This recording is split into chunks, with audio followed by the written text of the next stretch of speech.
00 2000, baby. Eden Palms, Monterey Road. I'm a project baby. Eagles Drive, we was at Oak Grove, barely graduated. We got Tasha, Molly, Bodie, Corbett, stay on at the haters. Let's go ahead and move on to something I'm looking forward to talking about. Our NBA Eastern Conference Finals and Western Conference Finals predictions, our NBA Finals predictions, and the champions, who we think we're going to walk with Larry B. So we'll go ahead and talk about who we have coming out of who we have making the Eastern Conference Finals. So kick us off, Abdi. I have the Bucks and Sixers making the Eastern Conference Finals. The Bucks, obviously, it's a simple choice for me. They have the best player in the league, and they have one of the better rosters. And there's no question to me, if they had Middleton last season, they would have made it. So I have the Bucks here, and then the Sixers. Of course, with the roster upgrades, Harden possibly returning back to who he is, and then Tyrese Maxey elite. I have them finishing in the Eastern Conference Finals. So the Bucks and Sixers are my picks. For me, it would be the Bucks and then Boston. I feel like last year they faced in the second round.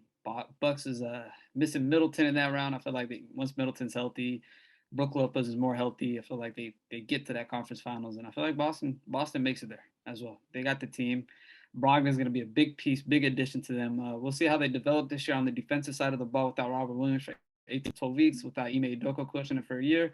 But I still trust in Jaylen Brown and Jason Tatum. I feel like those two are going to carry them and get them to the conference finals again. I have the Bucks making the finals as well, but I have been playing the Brooklyn Nets. Of course, I could speak about the Bucks all day. They're going to be there. They have the talent, to be honest. But the Brooklyn Nets, I just feel like with the Celtics losing their head coach, I feel like this is an opportunity for the Nets, Katie and Kyrie. We know how talented they are as a duo, but their success hasn't really been the greatest. But I feel like this is the year they put it all together. Maybe Ben Simmons being in the mix helps with the playmaking and taking the load off guys like Kyrie and Katie. And I know they don't have the greatest depth, but at the end of the day, they have guys like Katie and Kyrie Irving, and those two guys I trust with all my heart. So the Brooklyn Nets and the Milwaukee Bucks going head to head in the Eastern Conference Finals. I like how we all agree on Milwaukee getting to the conference finals, but Middleton's hurt for the first. He's gonna be hurt for a couple of weeks. I don't think. Right? He's gonna be. Yeah, he's gonna be hurt. He's hurt for the first couple of weeks. He's dealing with the wrist injury. But like we know Milwaukee though, man. They always skate by even with or without him. I feel like in playoffs they do need him, but season wise, they'll skate by. They'll get there the first couple weeks. Do you think that changes like Milwaukee finishing number one though? I definitely do. I believe it really depends on the extent of the injury, like how long he's out for. Yeah, I don't think so because they're missing Holiday, Middleton, Brook Lopez last year, and they still ended up 2, if I'm correct. 3. Yeah, but the East is kind of there were only 2 games out of the first seed. There were only 2 games out of the first seed with those 3 players missing a lot of games. Yeah, you also got to think about it though. The East is hella deep now. Yeah, East is hella deep. East is hella deep. But if it's 2 to 3 weeks that he's missing the early season, I don't see that fall off and then missing that one season. It really just depends on the extent of the injury. That's what I'm saying. If he's out maybe a couple weeks into November, Giannis can do his job, and Drew Holiday's still there, so they can carry the load. I have no questions about that. But if that's like a reoccurring thing, and that's the thing, though. I feel like Middleton in the past, I feel like he has a lot of injuries. Like every year, he's dealing with some type of injury. For me, like I've seen it in the past. It's not. I don't know. So hopefully, it's not a reoccurring thing. Him getting injured every 3 to 4 months, missing games and missing the playoffs due to an injury. So hopefully, he stays healthy. Yeah, Philly, Celtics, and the Brooklyn Nets. I think we're all different on that side of the ball. So I like that though. I feel like I don't like us teaming up, picking one team together. Also, when we pick the same team, something's wrong. Hey, when we pick the same team, there's something definitely like Bucks. I feel like everybody in the world is gonna. I feel like each one of us like present a pretty good case of like my reasoning. Of course, I mentioned was they added some depth, and of course, in guys like Deontay Milton, Tucker, Montrezl Harrell, guys like 03 20 2000, baby. Eden Palms, Monterey Road. I'm a project baby. Eagles Drive, we was at Oak Grove, barely graduated. We got Tasha, Molly, Bodie, Corbett, stay on at the haters. That's my reasoning for them beating them. And then me is Tatum and Brown, and they're still young players. I feel like they still got more to add to their game. I don't think anything can stop them. I feel like they still got a lot to reach to the top. So got them. They got a very great defensive team, but they are missing Robert Williams. But picking up Brogdon is a great option. So Blake Griffin, I don't think it's. I think he's just there for motivation. Motivation for the vibes, you know what I'm saying? Fake athletic vibes, But I like Boston. I hate. It's like I'm a Lakers fan, but Tatum and Brown, man. They feel like we could have drafted one of those guys back-to-back years. One of those guys could have came to the Lakers, man. I'm just kind of mad about that. So Boston got a good team. I think for me, it just comes down to KD and Kyrie. I know they haven't been successful in the playoffs, but I feel like if there's a time where they can put it all together, I think the time is now. I feel like their window is closing by the day and by the season. And if there's any time they can do it, it's got to be right now. In the Eastern Conference, that's as deep as we mentioned. Um, those two guys have to be at their best for them to make this Eastern Conference Finals push. But I believe in those two guys, KD and Kyrie. If those two guys are leading the way, I'm comfortable with that. But with that being said, we'll go ahead and move on to our Western Conference Finals predictions. I feel like this one is this one. Can you guys hear me now? Yeah, this one. I don't know. This one I thought about this one, but I'm gonna go with the. It seems like it's obvious, but it might not be obvious. But I'm going with the Golden State Warriors and the Clippers in this one, and I have these two finishing in the Western Conference Finals. And of course, you know me, I'm not a big Golden State fan. That should be obvious with how I talked about Klay Thompson. I'm not the biggest Golden State fan, but I feel like still this team. There's one thing they have is they know how to get back to the finals, and at the worst case scenario, they know how to get back to the Western Conference Finals. So this is a team that's built to championship, that has a championship core. Of course, they did a great job in retaining Jordan Poole and Andrew Wiggins, and Draymond Green is Draymond Green, but he's going to contribute on defense and do what he does. And Klay Thompson might return to a level where he's maybe a top 10 shooting guard. So that'd be good for them. And they have some young pieces. So I have the Golden State finishing here. And the Clippers, I mean, they have the best roster in the league to me. There's no question about this in my eyes. They have the best wing pairing in the league in Paul George and Kawhi Leonard. And they have a deep bench, and all around this team's primed to go to the finals. So I have the Clippers in Golden State here. So I'm in a tough predicament.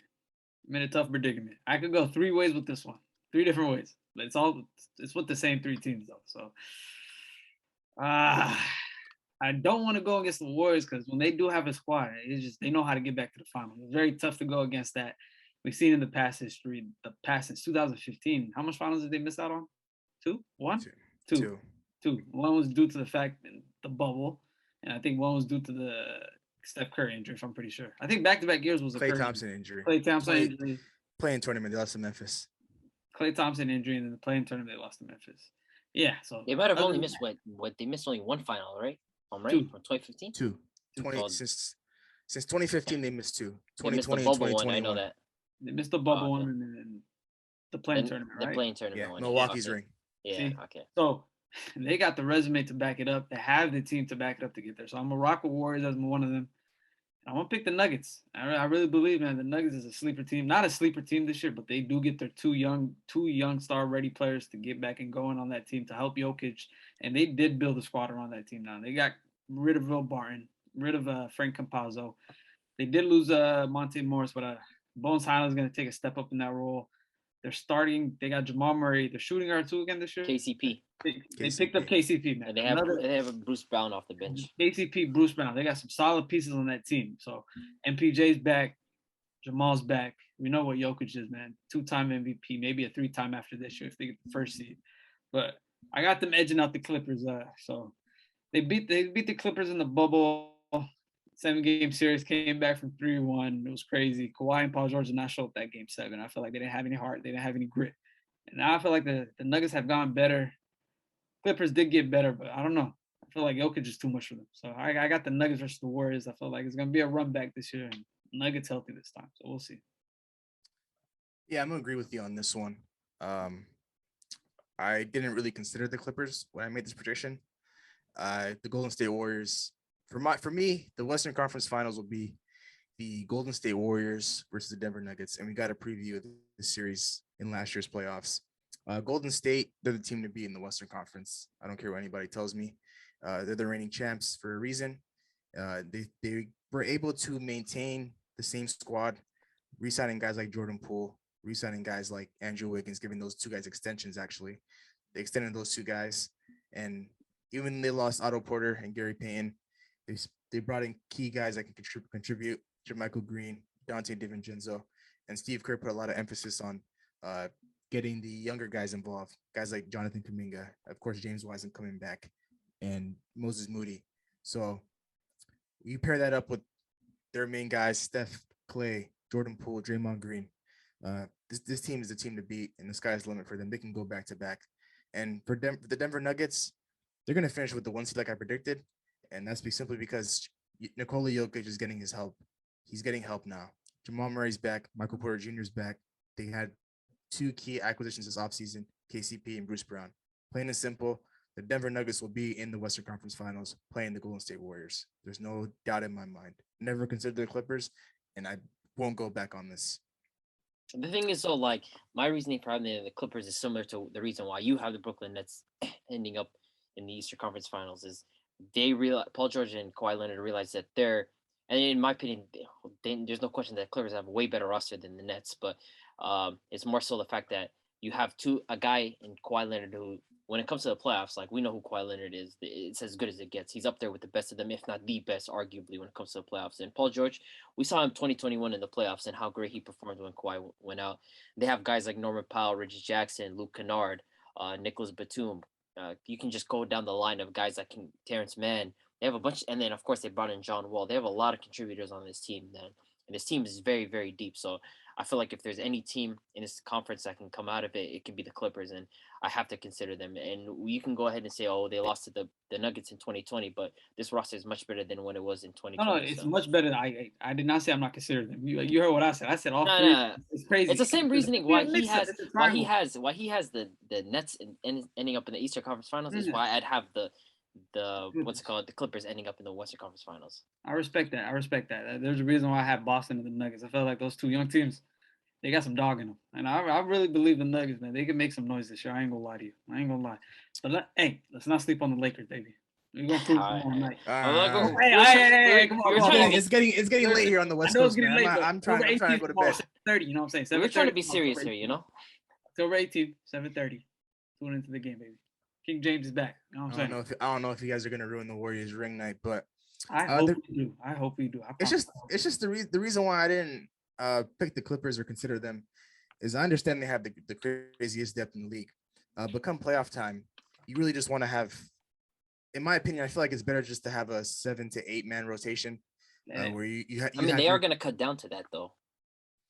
But how are you going to figure that out, or how are you going to cut down to that with the pieces they have, right? With Norman Powell, John Wall, Reggie Jackson, Morris, Luke Kennard, all these guys coming off the bench Batum. Who are you gonna not play? I mean, like the thing is though, like you cut down, like eventually, like guys like, for example, like, and I like Luke Kennard, but he might be used sparingly here and there. A guy like Reggie Jackson, of course, he probably is gonna end up like starting the season, and then maybe they shift over to John Wall. That's the thing. I have a question about the Clippers because sometimes they really get into this three. Depth is not it's a good problem to have. It's a very good problem to have. The rotation really turns into Paul George, Kawhi, and a bunch of 3 and defensive players that can't create. That's perfect. Well, that's what they need. At the same time, as though sometimes you need your role players to create their own shots and make their own shots. That's where you have guys like Norman Powell to come in. Like Norman Powell can get his own buckets. Norman Powell's a good bucket, but we haven't seen Norman Powell play the playoffs in the Clippers yet. So. I mean, yeah, of course, but we have seen him in stints with Toronto, and we have seen him in playoff situations. Like Norman Powell, to have him as like a third option, it's nice. Like the guy was a 17-point scorer, 18-point scorer by himself. And then, of course, you have contributors like Reggie Jackson, John Wall, Luke Kennard, Terrence Mann, Batum, Covington. Zubac will start the game, and then eventually it'll switch out to Covington as a small ball lineup. And they have a lot of – it's a good problem to have. And the PG thing, again, we've seen him without Kawhi play as a one. But him taking that 2 backseat, I don't know. I don't know. Is it going to be the same way it was in the Nuggets series? I think it's – because in my opinion, like if Kawhi's healthy 2021 – there's some games where Kawhi's going to go off.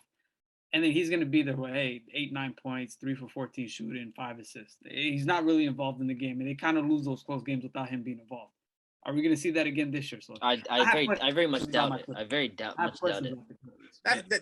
That was a question mark I raised when I was making my standing predictions about this team, and of course when we ranked our top duos in the Western Conference. And I know depth's a good thing to have. It's a good problem to have. I'll say that, but also.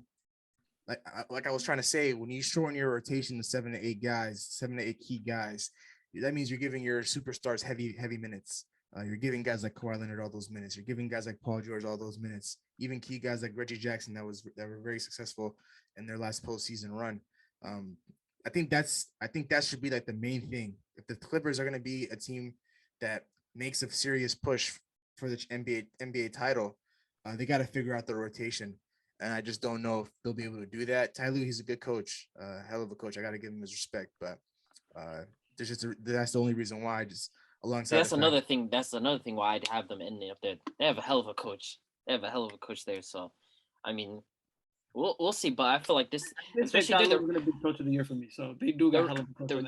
The regular season, like we know that the Clippers are going to load manage Kawhi Leonard. That should be obvious. They're going to end up resting him a lot of games and maybe even apply that to Paul George. But that's where they're going to figure out what lineups to run and how it'll end up looking. But they'll experiment with. We just need to see what John Wall looks like, really. And I feel like they have a little bit. They're kind of guard heavy. They have Terrence Mann. Did you say John Wall? I mean, come on, man. I did say John Wall. Dirk Nowitzki has played more games than John Wall since 2016. But like, it's still John Wall. Like from what I saw in the preseason, there's still a player there. It might not be John Wall of old, obviously, but you have guards like John Wall, Terrence Mann, and Reggie Jackson, and of course Norman Powell. Like they're gonna cut down on that. It's gonna be Reggie Jackson a lot down the stretch. I feel like John Wall's gonna be a big liability. They already made a statement by starting Reggie Jackson. Reggie Jackson starting. He's already started Reggie Jackson, right? Starting Reggie Jackson. They gotta go. They gotta go with my guy Bobby Shmurda for sure. But I think that this guy Bobby Shmurda. We'll go ahead and that wraps up our Western Conference Finals and Eastern Conference Finals predictions. It's time. NBA Finals predictions and NBA champions. Who's gonna win the ring? I hope everybody has something different, man. I hope everybody has something different. The way it's going, I don't think so, but it might be different. I have the Sixers and the Clippers in the finals. The Sixers and the Clippers in the finals. I have the Clippers ending up winning this. The Clippers are going to be my NBA champion for 2023. Of course, I can rave about the Clippers as much, and we could talk about Kawhi Leonard and Paul George and the depth in that team. To me, that's the reason why I have them ending up winning this. That team to me is just overpowered, and I can't wait for people to finally realize like this team. We saw how good they were even in the play-in tournament without their key stars. Like of course they missed Paul George in the game against the Pelicans, and they're missing Kawhi Leonard and still other guys. But when this team has everybody back, I can't wait for everybody to clock on how good they are. But the Sixers, I have them being the Bucks because I don't know, like Drew Holiday, right? You guys might find this crazy, but I feel like Drew Holiday in the playoffs is like that guy's as inconsistent as it gets when it comes to the playoffs. On the offensive side of the ball, yes, but you do not see what he did to Marcus Smart in that playoff Still game. Though, like come on. If you look at Drew Holiday's Drew Holiday's he's a third option on that team. If you look at Drew Holiday, the thing is though, if you look at Drew Holiday's shooting, right, in that playoff series, it was downright disgusting. Like if you look at the numbers, it was vile. His shooting was bad, right? And even 2021. The numbers? I'll pull up the numbers. But in 2021, right? Even against the Nets, right? You guys remember how inconsistent Drew Holiday was. The guy was very, very inconsistent. And even in games in the previous series, he was still inconsistent. And it's like somebody raised a good point. Outside of Giannis, how athletic is this team? Not really athletic. I feel like this team is aging. And Brook Lopez, he was a liability against the Celtics. Brook Lopez has been a complete liability against the Celtics, and he's declining. Chris Middleton, of course, we know in the playoffs he's going to contribute, but I just feel like in terms of their options, this Bucks team, especially depth-wise, they don't have great depth. I think their best option off the bench is Grayson Allen. And outside the Chicago series, the Gazia's team, after that... Don't disrespect Bobby Portis. Don't disrespect... Don't disrespect Joe. Okay, no, we're good off Joe Ingles. The guy tore his ACL. He's washed. Pat Connaughton's pretty nice. Joe Ingles is washed, man. Joe Ingles is washed. Bobby Portis defensively, he wasn't good against the Celtics. Offensively, he was good, but I just feel like the Sixers they can match up with the Bucks pretty well, and that's just how I view this team. They really can. I feel like the team's similar, but it's gonna come down to the Greek Freak, and it's gonna come down to Embiid. So I feel like I just got Giannis.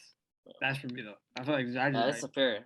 Yeah. So, my finals, I'm rocking with the Bucks. I'm going with the Nuggets. I feel like it's finally time for the Nuggets to make it out the Western Conference. Man, it's been. I don't think they ever made it out before. I ain't gonna lie. They've been close, and they always been going to battles with my Lakers this past 10 to 12 years. You know, we've been going to war with them, but I feel like this is the time they finally get out. They got their 2 young stars healthy, and they got one of the best players in the planet on their team. And they got a squad. They got some depth on their team. So there's nothing to hold them back from not going to the Western Conference Finals. But obviously, you got the Warriors that are very hot, and you got a great Clippers team. So if they don't make it, hey, the Warriors are just better. But I feel like this is the year they make it out. And I got the Bucks winning, man. Giannis is gonna stamp that second championship. He's gonna stamp it in his books, get another MVP under his books, and solidify himself as one of the best players to play the game. He's on his way to 2 championships, 25, 26 years old at that young age. They got a fantastic squad. So it's very, very, very exciting to see Giannis get to this point. Very young to get this point. Drew Holiday shot 34%, by the way, against Celtics. Yeah, that was horrible. But when Middleton's there, we don't really need him to shoot the ball much. I mean, he was like, even against the Nets, he was like that. And Middleton, like, he's gonna show up when the game's close. But I feel like even Middleton himself, the guy is inconsistent sometimes. Like Middleton is just like, I don't know what's up with that guy, but it just makes me laugh. Like I feel like sometimes for him, he'll have a 40-point game, and then he'll have like a 14-point game. I feel like one day he wakes up, he's like, I might go for 30 today, His next day, he's eating his eggs, he's like, hey, Giannis, I'm gonna go for like 12, 13. I want to relax, and he'll go for 12 and 13. The guy's just it's just lazy. It's lazy here and there, man. But yeah, Giannis, he's like Batman. He got his little Young Justice crew. He got a couple Robins under the team. So hey, Bucks to the moon. Giannis is gonna stamp his second championship, man. You guys make some interesting picks. I gotta give it to you guys. I believe the Milwaukee Bucks will make it to the NBA Finals. So I have the Bucks coming out of the East. And this one should be pretty obvious for you guys as well. I have the Golden State Warriors going back to the championship once again. And my 2023 NBA champion, the 2023 NBA champs will be going back to back, the Golden State Warriors, plain and simple. Everybody thought the window of opportunity closed for them when they lost Kevin Durant and Klay Thompson went down and they made a trade for Andrew Wiggins. I kind of had faith in this team. Steady the ship. As long as they got a guy like Steph Curry on their team, things are going to be all right. They just got to get their key guys back. And with these acquisitions like Andrew Wiggins, he was a throw-in in that trade. You draft the right guys that fit your system: Moses Moody, Jonathan Kuminga, James Wiseman, and of course, the emergence of Jordan Poole. So I believe that they'll go to the championship. They'll get by the Western Conference Finals against Denver. It'll be a tough series. I'll go ahead and say that. But the reason why I have them winning is just simply because if this matchup happened last year, I would definitely say the Bucks. But now the one thing that is really going to be helpful for this Warriors team is playoff experience and championship experience. This is something that people had question marks about. They were they weren't sure how these young guys with no playoff experience would respond in certain situations. And now that they've gone through an entire playoff run and capped it off with winning a championship, there's no excuse for these guys come playoff time. They know what it takes to get to the championship. They know, certain environments and how tough it is to win in certain spots, in certain arenas, like in Boston, in Game 4, tough environment. And Steph Curry had to rally his troops and get that win. You have to go into Memphis. You weren't the favorites in that. Well, I wouldn't say you weren't the favorites, but you were on the road in that to start off that series, and you had to go get a win on the road in Memphis, and you did that. Go into a hostile environment in Denver, playing the MVP Nikola Jokic. You had to go get a win there, and of course against Dallas in the Western Conference Finals, you go get a win on the road again. So these guys, they've shown me that they're resilient, and now with the added experience to this team, I just feel like there's no reason for me not to pick them to go back to back. Giannis, I know he's got a hell of a team with him, and it's not going to be an easy series because one thing that would have happened last year if they had Chris Middleton, they would have had no answer for this guy in the finals because he's going to get by the Celtics, he's going to get by the Miami Heat, and he's going to win himself a second ring.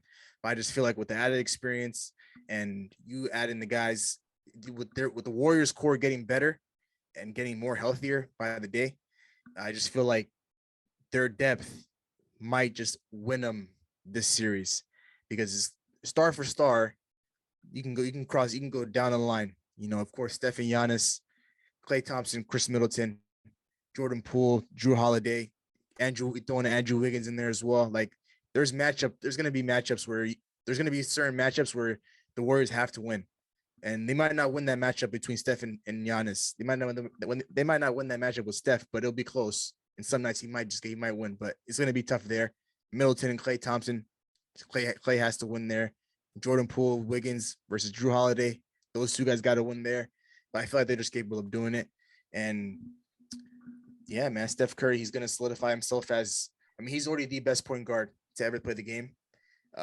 With this last finals run that he just had, but with 5 championships under his belt and 2 finals MVPs, he's gonna push for that top 5 player of all time. So I got a question for you. Like we talked about this back in June. I was like, yo, he need another ring and another finals MVP to get ahead of Kobe and crack that top 5.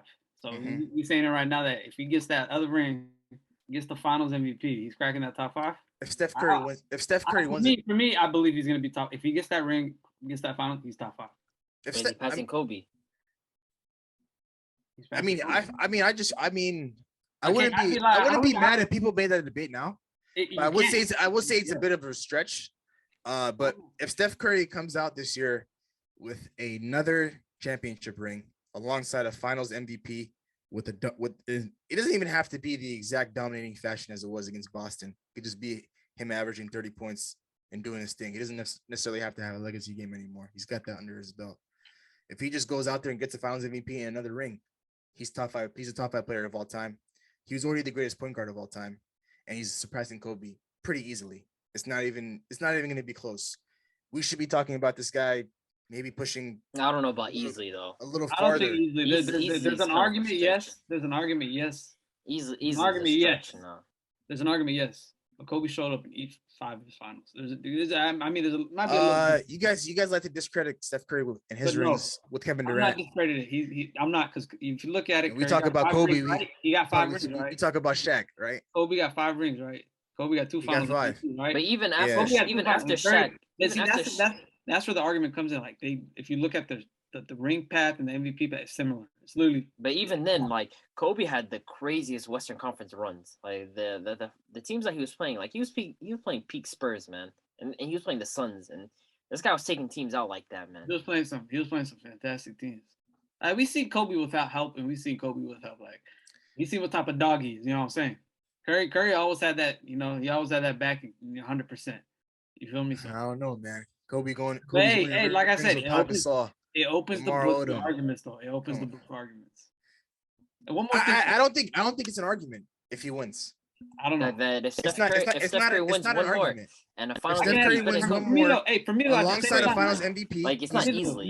He's a better player than Kobe Bryant all time. I don't think better player than Kobe Bryant. I don't think better player than Kobe Bryant, but at the same time, I have both of them. If Curry does get that extra ring, extra finals MVP, I'm gonna have both in top 5. But I always have Kobe top 5 regardless of the situation. But I'll sneak Curry in there. There's a couple guys I want to take out. But one more though. For me, if there's somebody that's taking the boo, I hate it to be my guy Kobe, but it's definitely gonna be Kobe.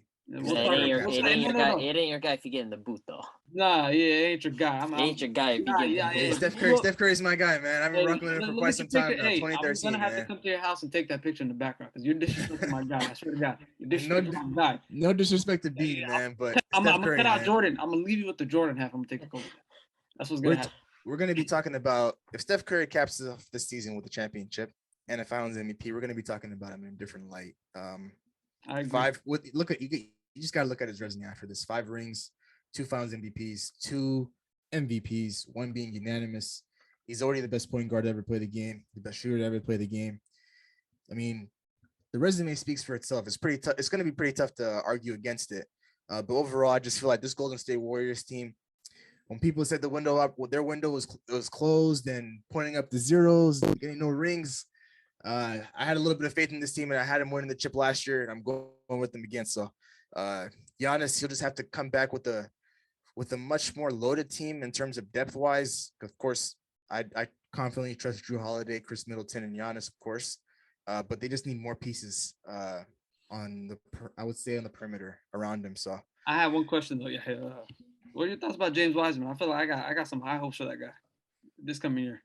I'm not gonna lie, I'm hot and cold when it comes to James Wiseman. We because know the injury threat to him. It's like it comes out of nowhere for no reason. But if he can stay healthy, I feel like I don't know. I don't like his IQ. I'll be honest. Like, coming Hey, in, but the IQ is like you play on the Warriors, bro. They can fix you up like this. Like we see JaVale McGee already got to the and Warriors. then He it got was in the also finals. like Steve Kerr trying to use him like Andrew Bogut. That was my problem. That's the problem. Though. I don't screen think he's that setter. type of player. Nah, he's on the block type of player. Get him the ball. I feel like he can make moves, man. So But like on the Warriors, it's not realistic. Like you're not getting the ball.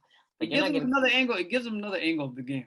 Like I just My feel like when I see Looney's IQ and I see Wiseman IQ, and of course we know Looney's like a veteran, but it's just like it's like night and day. Like when I But see these two I play. feel like it's two different types of games though. Like Looney, we know what he comes on the court for. Like we come on now.